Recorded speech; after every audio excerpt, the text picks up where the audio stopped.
نظام عدل پہ دل ٹوٹ گیا، ساہیوال میں گولیاں ماریں، موٹر وے پہ کوئی عزت لوٹ گیا، بچوں کے سامنے والدین کا احترام لٹ گیا، کہیں ننھی کلیاں لٹ گئیں، کہیں سارا گلستان لٹ گیا، بات جب انصاف کی آئی جج کا قلم ٹوٹ گیا، بات جب انصاف کی آئی جج کا قلم ٹوٹ گیا۔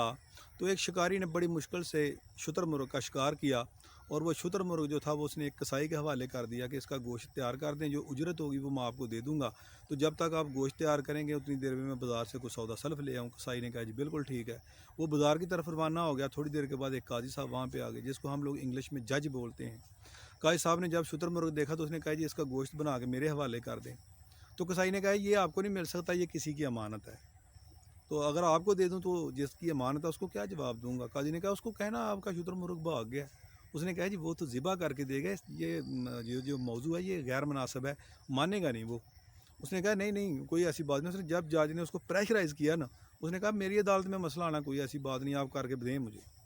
وہ جو کسائی تھا اس نے ڈر کے مارے گوشت بنا کے جج کے حوالے کر دیا۔ قاضی صاحب نے گوشت لیا اور اپنے گھر کو آ گئے۔ تھوڑی دیر کے بعد شکاری بھی آ گیا، اس نے آ کے اپنے گوشت کا مطالبہ کیا۔ کسائی نے کہا آپ کا شتر مرغ بھاگ گیا۔ اس نے کہا میں نے آپ کو ذبح کر کے دیا تھا، یہ آپ کیا بات کر رہے ہیں۔ دونوں آپس میں دست و گریباں ہو گئے۔ وہاں بہت سے لوگ وہاں پہ اکٹھے ہو گئے، تو کچھ معتبر لوگ تھے، تو کچھ معتبر لوگوں نے فیصلہ کیا کہ یہ معاملہ جو ہے قاضی کی عدالت میں پیش کیا جائے گا۔ جب قاضی کی عدالت میں یہ معاملہ لے کے جا رہے تھے تو راستے میں دو عورتیں جھگڑ رہی تھیں، دونوں لہو لہان تھیں، ایک مسلمان تھی دوسری یہودن تھی۔ کسائی کے ہاتھ میں چھری بھی تھی۔ کسائی کو رحم آ گیا کہ ان کی لڑائی چھڑا دی جائے۔ جب کسائی نے آگے بڑھ کے لڑائی چھڑانے کی کوشش کی تو اچانک جو یہودن عورت تھی اس کی آنکھ میں چھری لگ گئی اور اس کی آنکھ اس موقع پہ ضائع ہو گئی۔ اس طرح جو دوسرا کیس تھا، دوسرا مقدمہ تھا، وہ بھی وہاں پہ سٹینڈ ہو گیا۔ تو پھر جو لوگ تھے وہاں پہ، لوگوں نے فیصلہ کیا کہ یہ معاملہ بھی قاضی صاحب کی عدالت میں پیش کیا جائے گا۔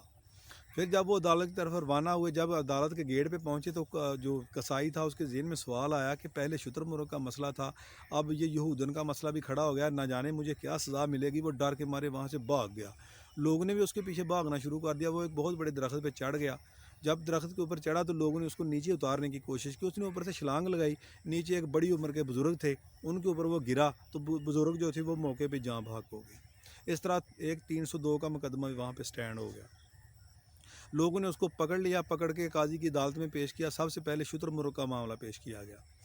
تو شکاری نے دلائل دیتے ہوئے کہا جی میرا جو ذبح ہوا شتر مرغ ہے وہ کیسے بھاگ سکتا ہے۔ تو قاضی کے منہ کو شوربہ لگا ہوا تھا، اس نے کھایا ہوا تھا۔ اس نے کہا جی دیکھیں آپ اللہ کو مانتے ہیں؟ اس نے کہا جی بے شک میں مانتا ہوں۔ اس نے کہا آپ مانتے ہیں کہ اللہ مردوں کو زندہ کر سکتا ہے؟ اس نے کہا جی بالکل۔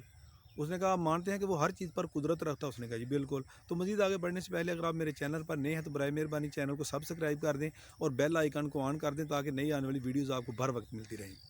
اس نے کہا اگر آپ یہ مانتے ہیں کہ اللہ مردوں کو زندہ کر سکتا ہے، اگر آپ یہ مانتے ہیں کہ وہ ہر چیز پر قادر ہے، تو پھر آپ یہ کیوں نہیں مانتے کہ آپ کا جو شتر مرغہ وہ زندہ ہو کے بھاگ سکتا ہے۔ شکاری بہت سیانہ تھا، اس نے کہا جی ٹھیک ہے میں اپنا مقدمہ واپس لیتا ہوں۔ عدالت نے کہا جی ملزم کو عدالت باعزت بری کرتی ہے، دوسرا مسئلہ پیش کیا جائے۔ دوسرا مسئلہ پیش کیا گیا تو یہ یہودن عورت تھی، اس کے لواحقین بھی ساتھ آئے ہوئے تھے۔ لواحقین نے کہا جی آنکھ کے بدلے آنکھ۔ تو قاضی صاحب نے کہا آپ کی کتاب میں لکھا ہوا ہے کہ اگر آپ کا 100% نقصان ہوتا ہے تو آپ نقصان کرنے والے کا 50% کر سکتے ہیں۔ تو عدالت اس نتیجہ پر پہنچی ہے کہ عورت کی دوسری آنکھ بھی نکال دی جائے اور اس کے بعد کسائی کی ایک آنکھ نکال دی جائے۔ تو جو لواحقین تھے وہ سر پکڑ کے بیٹھ گئے۔ عورت جو تھی وہ بھی رونے لگی۔ اس نے کہا جی پہلے میری ایک آنکھ ضائع ہو گئی ہے، دوسری نکلوانے کے لیے تو میں ہرگز تیار نہیں ہوں۔ تو اس طرح جو دوسرے لواحقین تھے، عورت تھی، ان لوگوں نے کہا کہ قاضی صاحب ہمیں معاف کر دیں، ہم لوگ اپنا مقدمہ واپس لیتے ہیں۔ اس نے کہا ٹھیک ہے، ملزم کو باعزت بری کیا جاتا ہے، تیسرا مسئلہ پیش کیا جائے۔ اور جب تیسرا کیس پیش کیا گیا تو وہاں پہ بزرگ کے جو صاحبزادے وہاں پہ پیش ہوئے تھے، تو صاحبزادے نے کہا جی خون کا بدلہ خون۔ تو اس نے کہا ٹھیک ہے آپ بھی درخت کے اوپر چڑھ جائیں، کسائی کو نیچے کھڑا کر دیتے ہیں، آپ چھلانگ لگائیں، اگر یہ نیچے آ کے مر گیا تو آپ کو خون معاف کر دیا جائے گا۔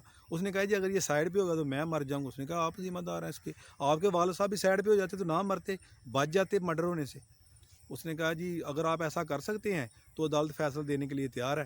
تو وہ جو صاحبزادہ تھا اس نے سوچا پہلے ابے کو مارا ہے تو اب جو قاضی صاحب ہے وہ مجھے بھی مروانے کے چکر میں ہے۔ اس نے کہا جی میں معافی مانگتا ہوں آپ سے اور میں مقدمہ لڑنا ہی نہیں چاہتا جناب، میں اپنا کیس واپس لیتا ہوں۔ جج صاحب نے کہا ٹھیک ہے جی، عدالت ملزم کو باعزت بری کرتی ہے۔ تو ایک شتر مرغ کے گوشت کے بدلے